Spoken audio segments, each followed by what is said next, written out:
Good morning everybody. This is not comfortable doing a video at all, but here we go. So I've been thinking about hide and seek. So I work in a primary school in a year 6 class, but at lunchtime I look after a little boy with autism, and every day without fail he wants to play hide and seek. And he only has 2 places that he hides, and one is behind a basketball hoop on a big pole, and it's like this.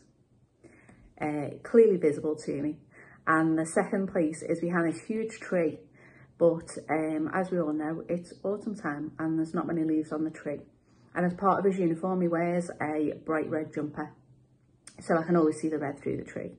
And sometimes he'll jump out and he'll be like, "I'm here," and he's only been gone for 2 seconds, or he'll like make little noises to kind of give me a little hint about where he is, when I obviously already know exactly where he is.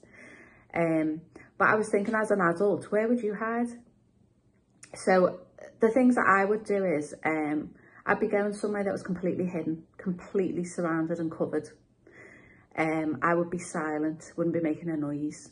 Sometimes you freeze when you're playing hide and seek, because you don't want to knock anything or make a noise with anything around you either, and you're just silent and still.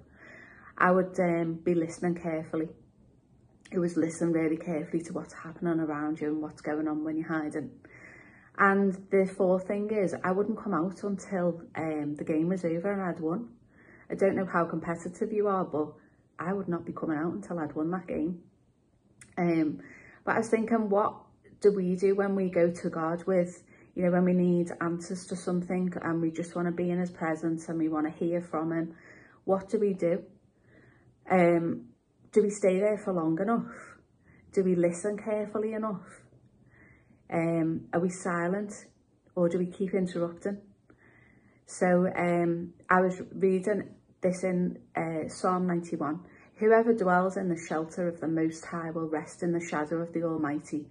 I will say of the Lord, he is my refuge and my fortress, in God, my God in whom I trust. God is the safest place we can run when we need things, or when we just want to be in his presence, or when we want to know who he is. And when you're in that place, you can find rest, you can find peace, you can find answers, love, great counsel. It's a perfect hiding spot. So have a good day, everyone.